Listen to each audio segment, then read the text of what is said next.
What is up, podheads? Back with another episode of the Podio Slay podcast. My name is Tony, joined as always by Nate.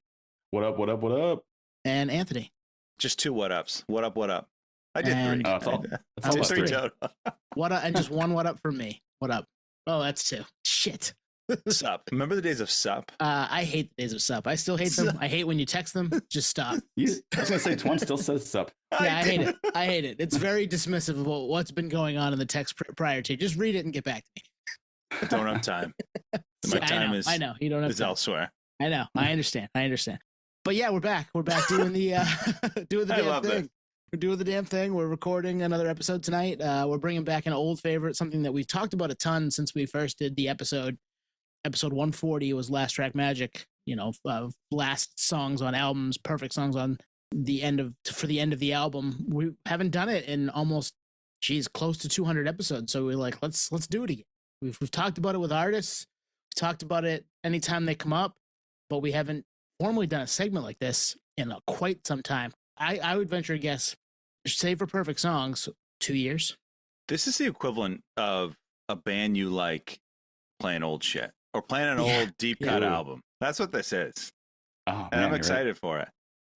Yeah, it's also like one of those episodes where you're like, oh, it's no big deal. This is pretty easy. But I went down a rabbit hole. I just kept going. I texted you guys. I got like 16 just locked and loaded, and I'm kind of just buckle the fuck up. I'm spin my own wheel on like what I'm gonna choose basically. But no, you're right. It's like deep cuts basically. Like, oh man, I would love to hear this live. Or yeah, good point. So what number was the first one? Let's do two things. What was it? 140. 140. So the first one, you don't have to, it's not a precursor necessarily, but if you want to understand the concept and all that shit, episode 140, go listen to it, love it, like, subscribe, all that shit. And the second thing is, what does Last Track Magic mean to you guys? I think it basically means, you have a great record, and I guess it kind of ties. Is a great record a prereq? I think it helps. I want to hear where you're going with this, because I don't think it is, but go ahead. For me, I think it is King. because I think it kind of brings the record to a close, almost like a perfect movie, So you have that last closing scene, and like the Last Track Magic is like the song that, you sail into the sunset basically. So yeah, for all the songs that I picked, they're pretty stellar records for the most part. Did you pick the last song on Make Yourself Stellar? No, I like that. I like that. And actually, it in my eyes, it doesn't have to be like a great album. It just can land. It's the song that lands the plane, as I like to say. It's a perfect closer. The home for that song doesn't belong anywhere else.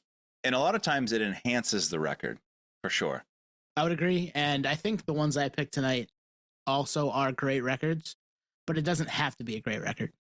It can be a great song at the end of a record that I like, or maybe I like half of, but the last song is one that fits this bill. So, and like always, we didn't tell each other what we had beforehand. We hinted in text, but we didn't tell each other what we have. So we're going to be reacting to it like you are in the car, or on your walk, on the treadmill, or on your run, or whatever you're doing out there. Reacting in what? Real time. There you go. Ooh, drink. Play the hits, baby. I get 2. Nate's got 16. How many do you have, Tony? 304. Oh wow. No, I have 4, but one's an honorable mention. We can come to it if we need another one. I get 2, and they're objectively, well, it's all subjective, but objectively all-time bangers. I like that. I think universal mine are bangers. Yeah, I think mine are bangers. I think Universal Nate's got Pulse by 16. 311. No. Nate's got Nerds may 16 agree. bangers. Sometimes we agree to agree. Sometimes we agree to disagree. Yeah, absolutely. What's up? But All right, who's leading us off? I think Who's Nate, you getting lead this us up. started? You got 16, so let's get one of yours out of the way. I gotta spin my own wheel, but I zeroed in on one right away, so I'm gonna go this one. You have your own wheel? Where is it? I can't see it. I just, I'm indecisive by nature, but I'm looking at this massive list. But I'm gonna go. Gonna go with this one. Sounds. This one, unbelievable track. It's off of the record 4 by Stone Temple Pilots, the song Atlanta. All right, No hold guessing. on. You're not letting I us thought guess. you were going to take mine, and it'll all make sense here in a minute. But go ahead. Ooh, okay. Go off, King. I'm sure you guys know this song, but it's, I don't know how much you're spinning number 4 by STP, but one of their best records. And this song is it's straight up Scott Weiland channeling like a Frank Sinatra. It's so beautiful. and it really does close the record. So I know we were referencing earlier, like, does it have to be like a perfect record? I wouldn't say 4 is a perfect record, but it's definitely like an amazing record throughout. And this song is like so like it's so far from what the record is conducively. So I guess I kind of, walk back the fact that this kind of ties it all together, because it really is just almost a standalone track. It has nothing to do with the sound of the record whatsoever, but it's beautiful, man. It really is. And showcases Weiland's range, clearly his influences. And, he did some solo stuff that kind of leaned into this like Frank Sinatra type, 50s, 40s sound. And it's just a really cool track. You kind of get some like goosebumps listening to it. Never heard the song. I just skimmed it while you were talking, and it has last track energy. Yeah, totally. And it's funny. I was going to ask if this was on the same album as Sour Girl, because that's a very subdued track for them. True. And it's on this album. So freshman year of high school, this came out, Nate, right? Yes. Yeah. 99. I think it was, 99. Yep. Looking at it right now. I'm sure I listened to it then. I haven't listened to it in years, so I'm excited to put it back on. And it's got a lot of spins on Spotify for being the last track. It's the third most spun song on that record. So wow, no shit. You're not the only one that thinks it's a last track magic. Yeah, I mean, sometimes I'll pull up Spotify and just go right to the song. So that's kind of how unique it is. You're the reason it's so high on the list. I'm the reason. Yeah. And the reason is you. Yeah, I was ready for that. Love me some SCP. This record, I think, is underrated now in their catalog. If you go back and like, if you're ranking STP records, I don't think this one gets the love it probably should in comparison to some of the other ones, which are all time. Don't get me wrong, but I'm excited to listen to it. It's been a long time. Yeah, listen to this with a glass of whiskey, play it loud, light a candle. All right, I'll do that as soon as we're done at midnight. Perfect. So I am a big STP fan overall. To me, when Sour Girl came out, that was a departure. So like, did they do this? Like the song you mentioned and Sour Girl, did they do that on the previous album? Tiny Music, Purple Core, on those records? They have some, ballady type songs, I guess. I mean, Sour Girl's an interesting one, right? It's not even, I wouldn't even call it a ballad.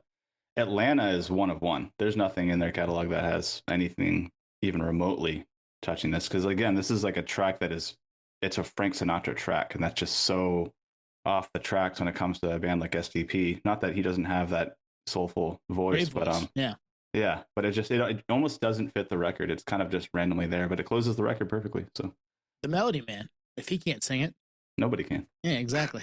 Could it exist anywhere else on this album? I don't think so, because it's almost I'd almost like, if I were part of the record process, like where are we going to put this on the record, I'd almost make it like a secret track, because it's that obscure that it's like it's the last track, but it should almost be like a pause, like a 2-minute gap, and then it just kind of goes into this. That's how random it is. Good start. That's a good start right there. I just listened to it on mute too, so that we don't get struck. But nice. I do remember it, and it is amazing. I remember this song. I didn't see Whiskey or a Candle, but talk shows on mute. What? No candle. Sorry. You up, Tony? Yeah, I'll go. Let's see here. Let's see. I'll tease it. I won't give you the Nate. I'm just gonna give it to you. I'll give you. Let's go 90s OG. Love a good 90s OG. 90s OG. We might have the same one. I have two 90s OGs on here, so it could be either one. Mid 90s, peak of their powers band, not from America. If I give you another hint, it's gonna give it away. Radiohead? No, Radiohead's one of mine, but this is the other one. Huh. It's a very long song. Brothers. Oasis? Yep. Oh, Oasis. No shit. What song? Track? What song? I don't know enough of their albums. Like, Champagne I don't know them that well. Supernova. That's the last song? It's the last song. That is last track, motherfucking magic. What's the story, Morning Glory? Yep. Whew. I didn't know there was the last song in there either. It is, and it's like almost 8 minutes long, and it's amazing. And it was a single, right? It was all over MTV. The video was all over MTV.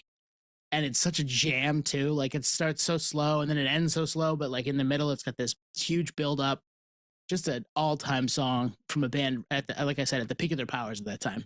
Dude, this is the music video where he's just kind of laying there. And this was from the era where even my 10-year-old brain remembers the video. It was such a big deal. And I know we talk about that all the time, like our formative years, but there's certain videos imprint into my skull. And this is one of them. Because, I mean, it had the the track to match it, right? In 1995. So we were just getting into music, I would imagine, and MTV was obviously big for that for me at that time, and this song was everywhere at that time. Yeah, I can relate with the music video element, and we had talked about this with our friend of the pod, Rob. It was almost, for him, it was a different era, like 80s and like the music and how they correlate those things with music videos. For us, same. So like there was no other context for us because we weren't going to shows in 1995. I wish I was. So it was music videos or the CD or even maybe the cassette, and that's it. That's all you get. I didn't have magazines. I didn't have Kerrang drink at that point. Didn't have Kerrang then, Nate? No, what I wish. I know. Poser, fucking poser. But yeah. So like those music videos are like so ingrained in my brain. It's like actually brings back almost like nostalgia. Like I know where I was when I saw that video. It was like in a hotel on a family vacation type thing, you know? How do you think the non-brothers of Oasis feel about the whole thing? Like they could have been cashing the fuck in for decades. Well, they're probably still getting a couple of dollars here and there. Yeah, but, they are. And I mean, they got back together.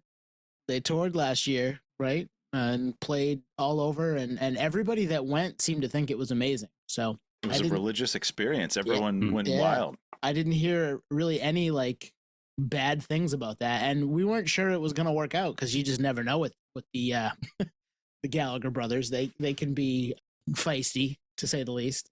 But yeah, it seemed to work out, and I mean they had tracks. They had a lot of tracks. So, and this is one of them. This is probably a top 3, right? So the funny thing about this, it makes me, and this comes up in mine as well. I think they didn't. In most cases, if you're putting a song at the last track, you're not thinking it's going to move units. You're not thinking it's going to move the world. We're like, how could you not with this one? You know? And maybe it's a very Oasis thing. Put the fucking banger at the end. I know Wonderwall was on this album, but like put the banger at the end. That'd be very on the nose for Oasis. And I don't know if you guys know like the history of it, but a lot of times if a last song is a single, it's sixth single. Six? Yeah. Well, there you go. It was an afterthought. They didn't know. Well, maybe they were like, maybe if this does well, we'll get to that point. But it was definitely not planned, I would imagine. I feel like a lot of times when this happens, it's like a radio station. It gets big in region somewhere, and it's like, okay, no, that's the one. That people are they're vibing with this. Let's put it out. Sixth single tells me none of that happened. Mm-hmm.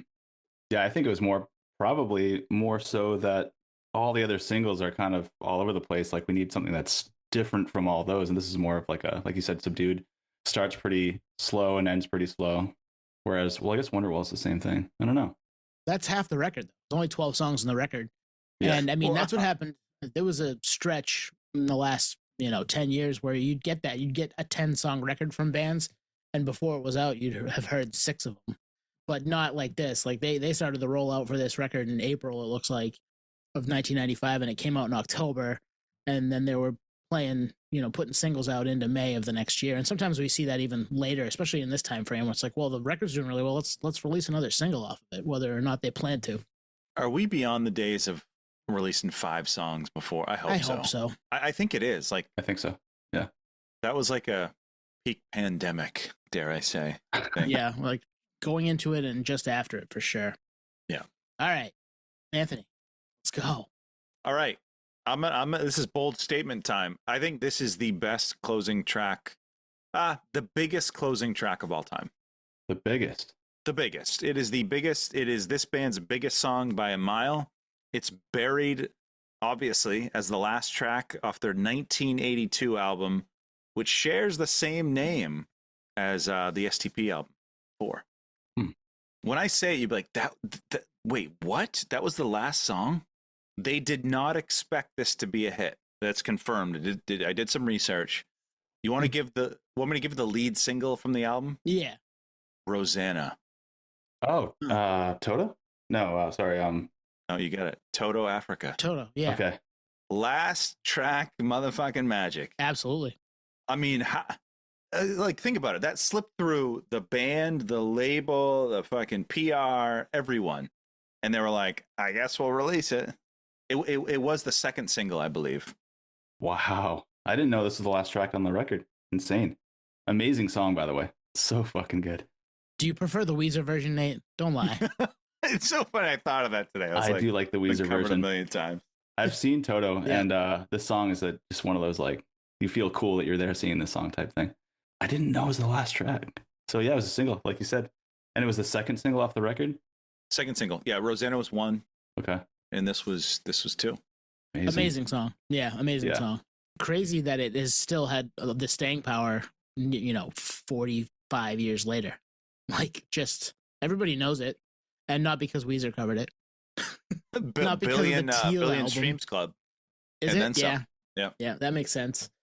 Yeah, amazing song. And we don't talk a lot. We've talked 80s before. We've done one episode. We've talked 80s on Perfect Songs episodes when the songs have come up, and this might fit in there too. Great pop song, awesome track, probably their best song, right? I think it is. It's funny. I never listened to the album in its entirety. I listened to most of it. It's really great. Like Rosanna's all time. Yeah. Obviously, Africa's all time, but there were some bangers in there. I'm just trying to think, like, if I was a music fan in '82 and this dropped, it's like I feel like I would have been blown the fuck away. Oh my god, yeah. Just instrumentally, it's like such a beautiful piece, and then the lyrics too, and it's like a storytelling number. Well, because the verses are so subdued, and then they hit you with The quite chorus. possibly an all-time like one of the great all-time choruses. Oh my god, so Hold good. the Line, also a great song. Their second most streamed song. That song's also awesome. Is it off this album too? No, different Oh, I album. was gonna say, damn, that was moving units. That was the album in '78, the first Toto record. Do you agree? Is it Yes. Last Track Magic? Oh, absolutely. Yeah, 100%. it fits that. Yeah. It just happens to be the last track. It'd be a bona fide banger. It's Either first way. track magic. It's 6-track magic. It's whatever you want it to be, but it happened to be the last one. Unbelievable. Wow, good pull, man. I did not expect that. I thought you were I going to pull was some Not hardcore expecting that. song or something, and boom, got Toto. I picked 2, and I made sure we all 3 of us knew both of them. All right, Nate, you're back up, top of the order. All right, I'm going to spin the wheel here. Let's see. It's spinning the wheel. This make believe wheel. Let on me Nate's guess. phone. 90s OG. Let me think. I think these are all 90s OGs. So Oh yeah. That tracks. actually, you know what? I'm going to go this one. This is a band that I wanted to see on their most recent tour. Missed it for the second leg. Tony, you were going to join me. 9 Inch Nails. Yeah, I couldn't go. 9 Inch Nails, right where it belongs. Off of Oh With Teeth. man. Off of With Teeth. This song's fucking amazing. And I guess what I was alluding to earlier, I'm zeroing in on this song in particular, because they dropped this record, and similar to what he's doing now. And I feel like every time Trent drops a 9 Inch Nails record, he says the same thing like clockwork. Yeah, we're going to probably not tour after this. And so he did it for this run as well. They did the theater run that we all went to, and then they did the arena thing. And as the arena thing's happening, I think he just gets burnt out easily on the road or something. And he's like, yeah, we're probably not going to tour after this. And I remember him saying that. And this song just kind of like basically says that. There's even like the snippet of like the crowd going wild and like cheering. And it's basically him saying, yeah, I'm done. I'm done with this. On the record though, as the last track. And it's just such a emotional song, but I don't know. Trent's songwriting is very powerful. And this song just hits everything that Trent does. I put this right up against a song like Hurt in terms of how emotional it is. But this one really hit me every time. But Last Track Magic for sure, I think. Well, this was covered too by a big name, It was? Oh, tell Miley me. Cyrus. Oh, Miley covered it? Wow. Wow, I did not know that.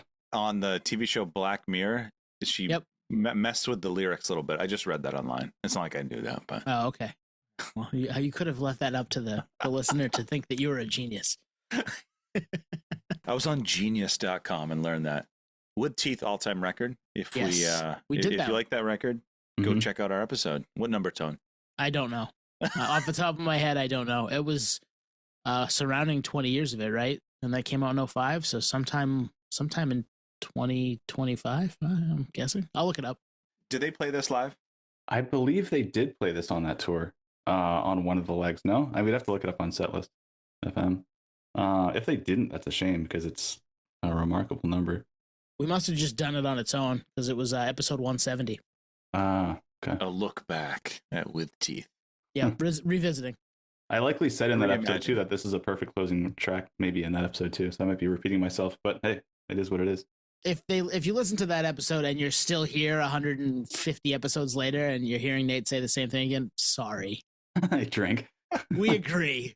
We Hey, agree. if you can't remember, I can't remember. And if Tone doesn't remember, it maybe it happened, maybe it didn't. No one knows. It probably did. I'm sure we talked about that song being a great way to wrap the album because it is a great way to wrap the album. It's an all-time Nine Inch Nails song, and I'm right there with you, Nate. It's perfect, and it is a great record. I mean, we don't do every record on this podcast, and that's a record we've done. So we're in lockstep. Shit, again, we did it again, guys. Twan, you know the song? I mean, I probably listened to it for the first time when we did that episode last year. At some point, what I was gonna say though is Nine Inch Nails are the kings of naming songs that are just like you know it. You know, there's some songs where it's like, yeah, multiple bands have that same song name. No, this is you know it's like as soon as you said that, I probably couldn't name the album, but I knew the band immediately. Oh yeah, no, for sure. There's a lot of songs like that. Yeah, well, Tool's the same way. Like you know the you know the band as soon as you say the song. You know. Yep. Great pick. This will be a fun little playlist. Are we bringing back the playlist? I don't know. I've toyed with it. It's like that's work too, but I mean, I won't put it in every streaming service there is like I did back in the day. What did we call it? The listening companion? Yeah, the music companion or I don't know, episode companion. I can't remember. We did that for quite a while, and it was a pain in the ass, and nobody listened to them, so we stopped doing them. I did. I know. I did too. Yeah, I listened to them too. Great songs. There's a reason that we did them, but you know, is what it is. But yeah, that it's fun to make a playlist every now and then, and we could do a Last Track Magic playlist. We could do a Heavy Therapy playlist, and maybe just make those. Who's the last track on the Last Track playlist, though? That's a great question. We'll fight listeners, put it on shuffle. Yeah, let your streamer decide. Yeah, equal opportunity. It's right where it belongs, right at the end. Yeah, exactly. All right, am I up again? Spin the wheel. 90s OG. I'm not spinning any wheel. 90s OG. Anthony, you said the band. See if you can guess the song. Radiohead. Off In Rainbows. I don't know. No. Nate. Off of OK Computer. No. I'm just naming albums. Off the Bents. Street Spirit. Fade Out. Amazing song. Has been named by a bunch of places, a bunch of publications as a top rock album closer of all time. You've heard it. It's got this haunting guitar like down riff, down like scale, and Tom's voice is great on it. And they've credited it as one of their songs that made them feel like they've unlocked something, like they turned into the band that they were going to be because they had been trying so hard to like write the song correctly and couldn't. And then finally it clicked one day and they were like, we know what we're doing. And then from there on, they felt more confident about themselves as writers, musically and performers too, I would imagine.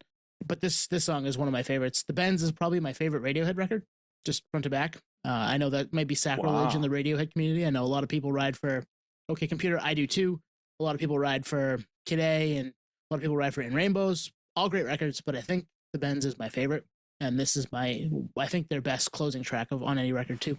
So Nate will tell you Hail to the Thief is one. Hail to the Thief is a good record. I love that record. I don't know about number one, but there is an all-time track for sure. Yeah, 2 + 2 = 5, also an awesome track. But yeah, different. I digress, as Nate says. Yeah. So this was 95. So where were they at the time? So like Pablo Honey was out, and you said like this. Creep, really. Yeah. So they were a thing, but not the Radiohead as we know it. So you said this allowed them to like explore different sounds, or the quote was just they had trouble writing. They had written a bunch of different versions of the song, and they didn't feel like they could unlock it, and then they finally did. And Tom was like, and then from then on, we were like, we know what we're doing. We finally figured out what we're doing, which is pretty cool. That's and crazy. It's a great song. It's crazy knowing what came after it. You know what I mean? Yeah, lots of unlocking happened after it.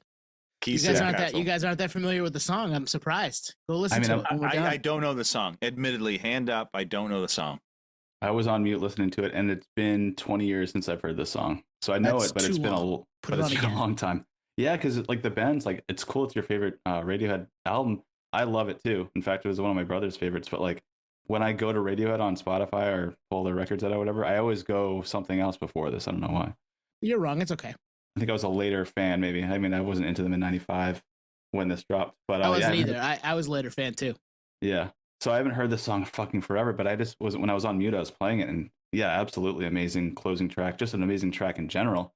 Extremely captivating. It's cinematic. Like it's Yeah. got it's Yes. so it feels like it could, and they have a song called exit music for a film, but it feels like it could be exit music for a film, right? For sure. No, dude, it's funny you say that because that's exactly where my head went. I think we've been talking about that a lot on the pod, is like how movies and music and how it can be like a canvas to the song in our kind of nerd brains is something that we are all intrigued by. But yes, that's one of the first things that came to mind, and it's just very atmospheric.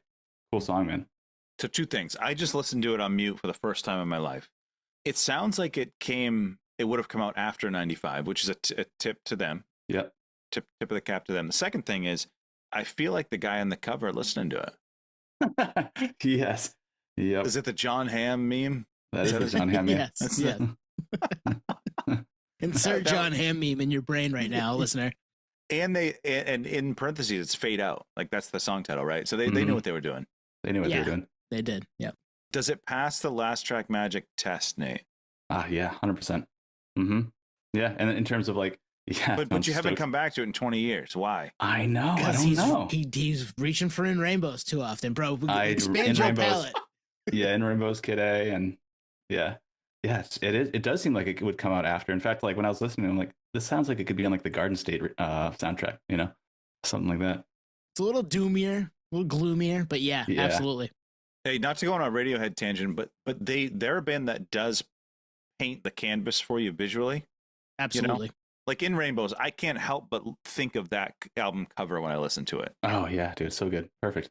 And the Benz, I'm that guy. And then Pablo Honey, that throws me all off. Well, it's funny, on episode 140, Anthony, you picked videotape off of In Rainbows For Last Track? Yeah.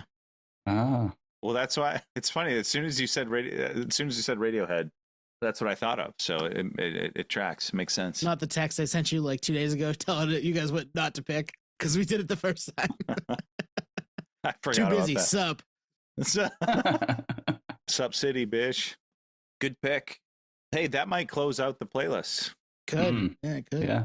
Anthony, you got another one here. Let's see what it is. You guys ready for it? Yeah. Yes. All right. So Perfect Songs 4, we did with Kevin, project manager. I pulled out a song from this band, from this same album. And I am pretty sure, you can fact check me on, I'm pretty sure I said, I always thought this should have been the closer. I know this is very vague because I'm referencing a song that I haven't said yet, but I said this song from, I think their 97 debut, the second to last track, I said always, to me, that was always the closer. So as I'm prepping for this, I'm thinking to myself, what is the actual closer on the album? And so I looked it up and I'm like, oh, dude, come on. Do you guys know what it is? Am I too vague? 97? 97. You're being vague. Yes, I need a little more. All right, a little more. I can say this with full confidence and back it up entirely. It comes from a top 5 album all time for me. 97. 97. There's no skips. I would argue the front man is objectively a musical genius. Third Eye Blind. It's Third Eye Blind. And it's Another Life? Oh, no, sorry, that's Motorcycle Drive-By? Right. That was the perfect song I referenced. Right, yes. I'm looking at it right now. So Motorcycle Drive-By could have been the last song and everyone would be happy. But they close it with... Oh, God of Wine? God of Wine. Hell yeah, dude. I actually had that as one of my songs. Did you really? Yep, on my list of 13 or 16. Dude, they closed that album with the background, Motorcycle Drive-By, God of Wine. Yep. All those could have closed it and everyone would be happy. But they stacked them and they landed on God of Wine. And I think it's an all-time song. And and actually they closed the album pretty laid back. An all-time song and an all-time record. I mean, record. If someone said this is the best album of the 90s, I'm not going to fight it. It'd be hard to track for track. Fucking try so good. To hit us in the DMs. Try to. I don't think you can. I don't know that you can. I mean, if you didn't say 97, I think I would have guessed Third Eye Blind, God of Wine earlier. I forgot this album dropped in 97. P. Diddy and the Fam, No Way Out. It's got bangers, but track for track, All About the Benjis. What? It's a banger, but no, you're right. I'm with you. Track for track, I'm not sure there's a better record that came out in the 90s, and that's saying something because there's a lot of really, really, really good records from that decade that we all ride for. Dude, God of 90s Wine, OG. the build up on God of Wine alone is fucking epic. And it just like climbs and climbs and climbs. Oh, it's so good, man. Yeah. And when you said musical, what did you say? Stephen Jenkins might be like the musical genius. Yeah, yeah. That's when I knew. Like you said that, I'm like, dude, he was like the valedictorian, right? Of his class. Like he's a songwriting mastermind. Dated our English teacher. Exactly. 7th grade. Look it up. And the siren song that is your madness holds a truth I can't erase, all alone on your face. And that's not even the end of the song. Mm-hmm. And I'm looking at the track list. God of Wine is track 14, Motorcycle Drive by 13, The Background's 12, and I Want You 11. They land this album side 2 very stripped down and laid back, but they hit. And actually, it's the album's front loaded with singles, right? Semi Charm Live, Jumper. And that was the time too, right? That was the time, I think. Everything just gets put up front on the record. Yeah. We should do a like album sequence science, the science of album sequence by like decade. Because it would shift. It would absolutely shift. Yeah, great record, great pick. And I don't know why they didn't hit me, because there are a lot of really good closers in that catalog from that band. So yeah, I was gonna say from the 16, it was this and Another Life off of Out of the Vein, which is also an amazing closing track. So Jenkins just closing track king. Yeah, you had a couple there, Nate. I like it. Yeah. And what was I'm looking now at Blue was Darwin, which is a 20-minute song. Huh. I have to listen to that back. Dude, I would say pound for pound, top 5 band all time for me. Oh my God, dude, 100%. Yeah. Right there with you. And I think people that know. And then there's a camp that's just like, they're, pop band from the 90s, Yeah, I think that's right on cue. Yeah. Like people get stuck on like, oh, Jumper, yeah, I know Third Line, whatever. It's like, you don't know. Semi-Charm Life again. Yeah, you don't know ball. The song's fucking amazing. You do not know ball. Yeah, you don't know shit. You don't know ball. Lie. Go off, King. Ball don't lie, and Jenkins doesn't fucking miss. And actually, Our Band Apart, which came out in the pandemic, fantastic record. Really I loved it. It was short. Really it was like 9 songs. It was so good. And Screamer before that's really good. Came out before the pandemic. I think I rated that last. We did an album. Yeah, we did a ranking. That and Our Band Apart were towards the end, but that's just because the catalog is so fucking good. I know, that's the thing. It's like when those are at the end, it's like, well, they were hitting you with fucking bangers for years. I guess it's about his mom and maybe some themes of addiction and maybe some that type of stuff. But that's what you're gonna get with him. You're gonna get some real shit, and that's what I always liked. Yeah. All right, who's up, Nate? Round 3. Yeah, Nate's got round 3. I'll give you a round 3, and then we can wrap her up. All right. Well, you took God of Wine, and Another Life is off of Out of the Vein. But we already did Third Line, so I'll knock those 2 out of the list here. All right. This actually, to your point, Twan, is a last track magic that doesn't necessarily represent a perfect record or banger of a record. It's a good record. In fact, it's grown on me a lot. In the moment, I thought it was good, but again, bookended to the other albums they've dropped, it just kind of it wasn't there. Is that a good enough clue? No, dude. 90s OG. You just said I like music and expected me to. Well, that's what the 90s OG joke was, right? The 90s OG joke was like, well, everything's good in the 90s. So. I'm remembering a clip that we did a very, very, very long time ago, back when we would do these more regularly. Instead of what hits, it was Nate's hints. Because there's no what hits, what hints. There are no fucking hints. They never gives a fucking hint. Give a real hint, bro. The band was going through a tough time. Very 90s tough time. OG band going through a tough time. Mm-hmm. House band. That's probably going to give it away. Nope. Still have no fucking clue. Semisonic closing time. It's Deftones. I don't even know how you say it. Riviere? Oh, from Saturday Night Wrist? Yeah. Yeah.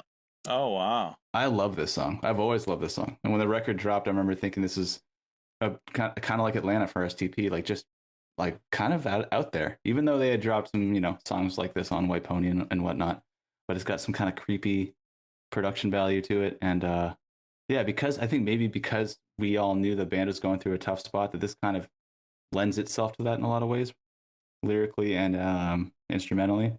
But it's last track magic because it just kind of almost comes out of nowhere, I feel like.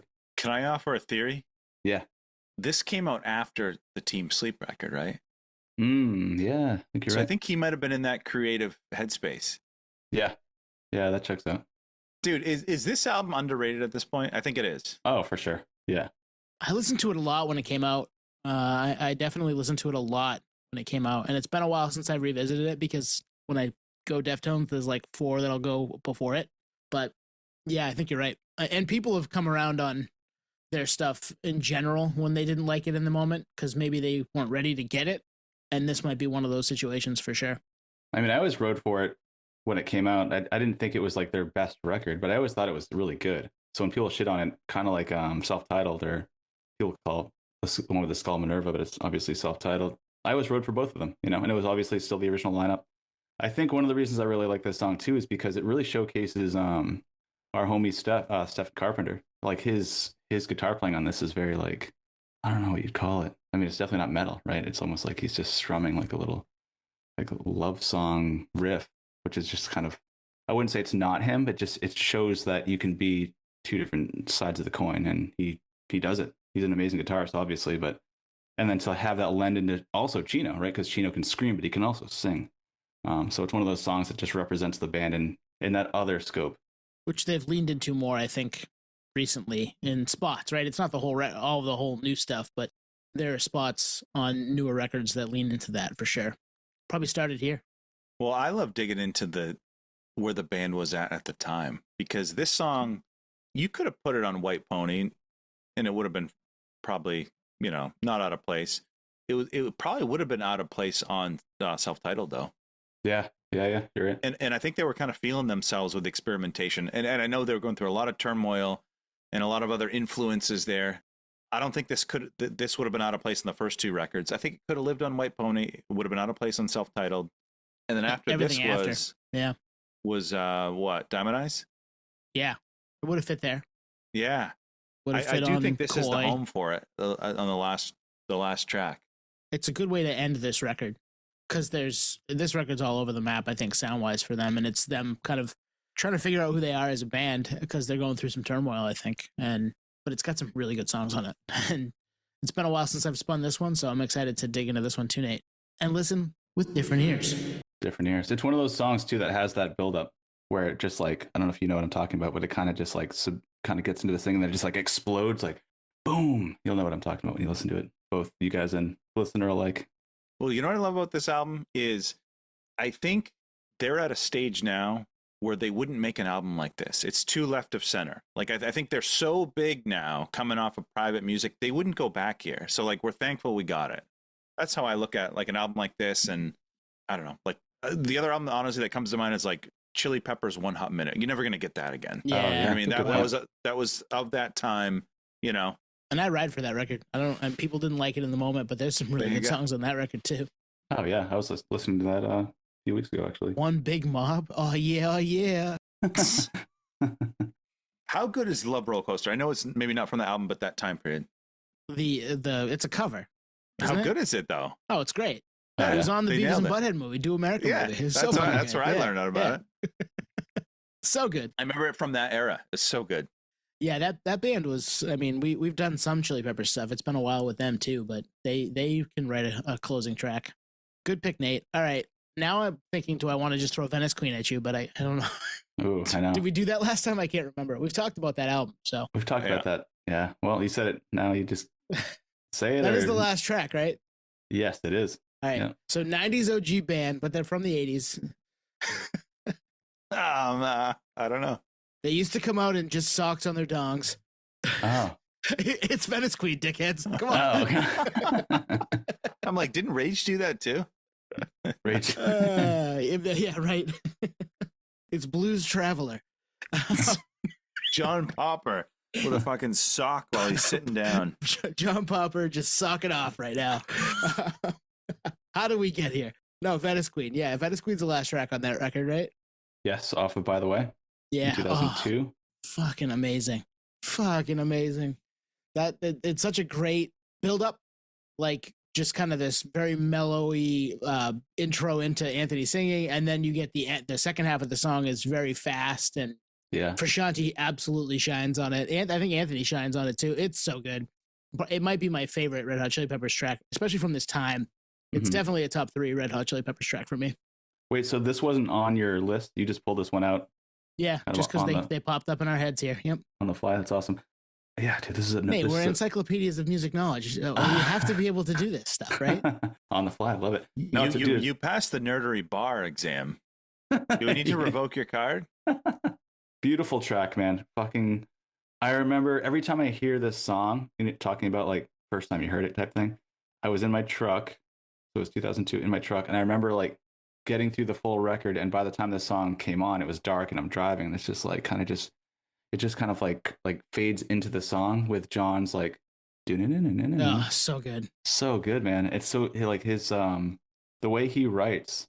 I think Rick Rubin has referenced this. Like he's one of those musicians where he can just like captures the emotion in a riff that's completely unparalleled. It completely frames the song.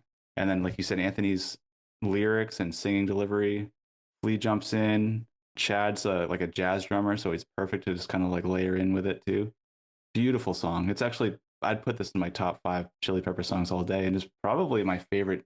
I go back and forth with this and Blood, Sex, Figure, Magic, but I think, by the way, is my all-time favorite Chili Peppers record, and this song is a big reason for that.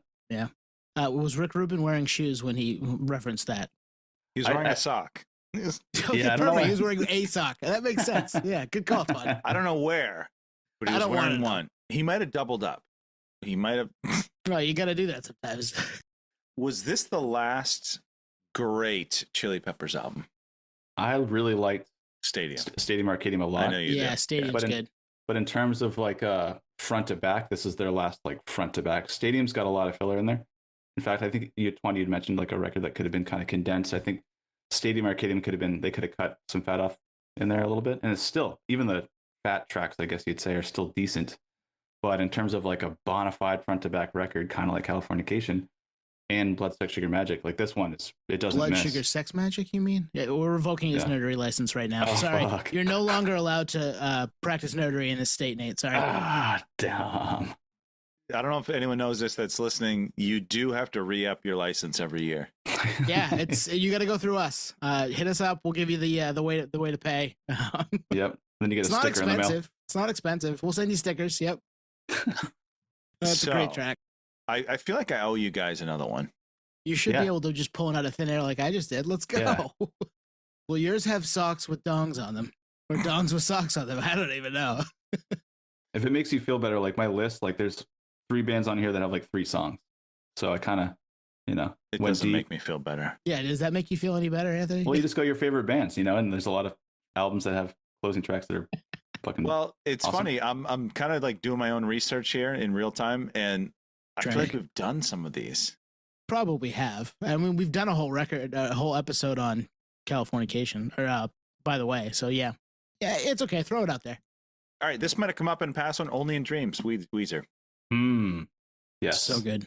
You kind of can't go wrong. Like on that album, you kind of can't go wrong with sequence and all that, but that does land it pretty good. 90s OG, right? 90s OG, my favorite Weezer record. I know everybody is like Pinkerton this, Pinkerton that, Pinkerton's better, Pinkerton's cooler. It's Pinkerton's... not. Let's forget that. Nope. Sorry. It's the Blue Album. And Pinkerton's great. I've come around on Pinkerton. Pinkerton has fluff on it. For me, this record doesn't miss. So, and this is a great way to end a record, your coming out party record that turned you into a massive rock band in the mid 90s. Yeah, Blue record. There are a lot of neckbeards out there that think Pinkerton's better, and I'll say it. I shave my neck. I'm not one of those people. Neckbeards.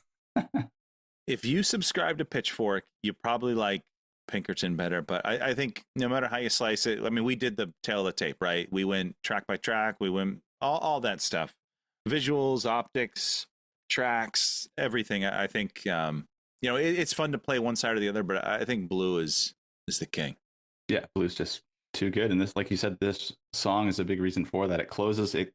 I think if we're going to like the beginning of this episode, it ties it all together, and it's one of those songs that just kind of like crescendos so perfectly and just like rides into the sunset. They play it at shows. Sometimes they close shows with it. It's a perfect closing show song as well. But I love the lyrics. I love everything about this song. Perfect. Yeah, it really is an amazing last track magic, as we say. All right, the mic drop. Last track magic. Boom. I love it, Anthony. I love it. I love that you came up with that one on the fly.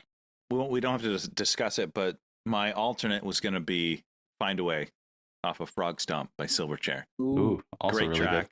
Good. It's almost like a Foo. You know how Foo Fighters can go punk Yes. when you get that? It's that. It's that for them. It's that track for them. And it's so good. Nice. That's a good one. That's a good alternate. I had a couple. I'll give you my alternates. Fuck it. Let's do it. I had Contact by Daft Punk off of Random Access Memories, Ooh. which the beginning of that is I learned today from a band called the Sherbs, the beginning like music from that. And then they play like a piece of the Apollo 17 mission audio of they saw a flashing light while they were out in space. And it feels like you're flying through space on that song. It's amazing. And then I storied it tonight. And if anybody sees this, whenever we drop it, it was a while ago, but Atmosphere is Nothing But Sunshine off of the Lucy 40 piece. Yep. Wow. Which is 2 songs in one. Sorry. It is. Do you confirm those, Nate? I confirm. Yeah. I Unite nerdified. them. Certified nerdified for sure. All right, Nate, I'll give you back your license, but just for tonight. Thank you. I'm going to go through these quick. You give them all? Spilling the beans? Let's go. Yeah, save one or two. Start the Machine by Angels and Airwaves. Nice. Amazing. Amazing. Outro by MED3. Yeah. Nice. Yeah. Release by Pearl Jam. Oh, man. Luna by Smashing Pumpkins. Damn. Inside Job by Pearl Jam. Cold Desert by Kings of Leon. Pickup Truck by Kings of Leon. Indifference by Pearl Jam. See, that's what I mean. I did a lot of that. That's okay. The song Everything, which is more of an instrumental by Limp Bizkit. A Mosquito Song by Queens of the Stone Age. Oh, dude. Can we stop on that one for a second? What Fucking album is amazing that track. Songs for the Deaf. Songs for the Deaf. Yeah. Oh, we're done. Yeah. I'm sure we talked about it when we did that album as well. Yeah. But great end to an absolutely amazing record. That's I'm just stopping you there so we can save some for other times. Don't use them all. I wish I used that song. I know. That song is so fucking good. It's so fucking good. Cool. I think I lost my fucking headache. Let's get out of here. Behind the scenes inside baseball. This is episode 1 of 2 that we're recording tonight. It is an interview. Someone on the West Coast. That episode will come out long before this, so you'll know who it is. Probably, yeah. Yeah, It's Kevin in the Lyman. back catalog. Yeah. It's Kevin Lyman. Go listen to it. If you missed it, the algorithm didn't show it to you, go listen to it. Yeah, he's actually with us right now. He's just watching us record like 4 days of mine. Poor guy. And he's like, I don't want to go on with those guys. I don't. He has no last track magics. I was surprised. So Yeah, well, punk records are, well, no, actually, a lot of people have been on there's some Warped Tour. good ones. Yeah, there's some good ones. All Mic right. drop. Peace, potheads. Cheers, nerds. Drums. Thank you for listening to Podio Slave. We are at Podio Slave on Twitter, Instagram, TikTok, all of the places that you can find us on social media. Facebook, Podio Slave Podcast. YouTube, Podio Slave Podcast there. Email us at podioslavepodcast@gmail.com. And hey, if you want to become a supporter, click on the link at the bottom of the episode and give us $1, give us $5. It keeps the lights on, keeps us going. We really appreciate that stuff. Thank you. Yeah, we're revoking his nerdery license right now. Sorry. You're no longer allowed to practice nerdery in this state, Nate. Sorry.